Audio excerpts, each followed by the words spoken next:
চলো আজকে তোমাদের সাথে শেয়ার করব আমাদের গ্রামের আশ্রমের ভিডিও, যেখানে রান্না হচ্ছে প্রায় 240 কিলো ওজনের চাল একসাথে একটা বিরাট কড়ার মধ্যে। প্রত্যেকবার যখন এই অনুষ্ঠানটা হয় তখন কিন্তু আমি থাকি না, তবে এবছরে আছি। চলো তোমাদের সাথে আজকের ভিডিওটা শেয়ার করি। তো প্রথম থেকে ভিডিওটা শুরু করা যাক। তো এসে গেছি, দেখো, শ্রী শ্রী রামকৃষ্ণ আশ্রম। এটাকে গির্জাতলা বলেও অনেকেই চেনে। আমাদের গ্রামে এই আশ্রমটা বহু বছরের পুরনো। প্রায় ছোটবেলা থেকেই আমরা কিন্তু এখানে আসি, থাকি, আর এখানে যে কোনো অনুষ্ঠানে অংশগ্রহণ করি। তারপরে দেখো আমরা সকাল সকাল রেডি হয়ে চলে এসেছি আশ্রমে, কারণ আজকে আশ্রমে মায়ের পুজো, তার সাথে অনুষ্ঠান।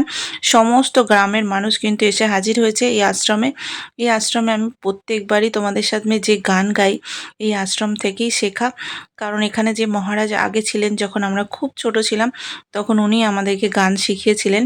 আমার মুখে যে তোমরা গানগুলো শোনো, সেগুলো কিন্তু এখানকার মহারাজ যিনি ছিলেন, কল্যাণ মহারাজ, ওনার কাছ থেকেই আমার শেখা। ছোটবেলায় যখন ফুল তুলতে আসতাম আশ্রমে, তখন কিন্তু আমাদের সাথে পরিচয় হয় এখানকার আশ্রমের মহারাজের সাথে।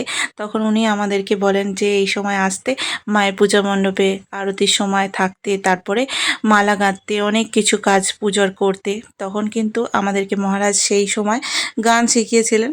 আর তখন থেকেই আমরা কিন্তু গানটা শিখেছিলাম, আমরা কয়েক বন্ধু মিলে। তারপর থেকেই আমাদের এখানে আসা যাওয়া।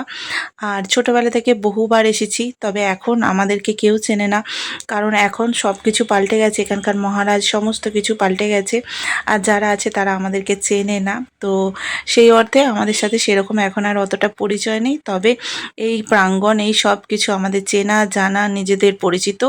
আগে এই ঘরটার মধ্যেই ছিল আমাদের মহারাজের ঘর। তখন কিন্তু অনায়াসে আমরা যেতাম আসতাম, কোনো অসুবিধা ছিল না।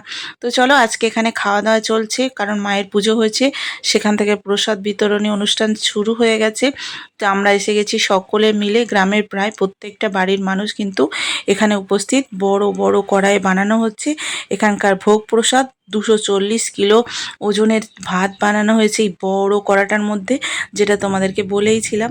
তো তোমরা জানতেই পারছো, এত বড় কড়াই যখন রান্না হয়, সেটাকে ঠান্ডা করার কাজও কিন্তু অনেকটা সময় নিয়ে করতে হয়। এখনো পর্যন্ত আঁচ রয়ে গেছে। তো চলো আজকের ভিডিওর এখানে শেষ করছি, টাটা।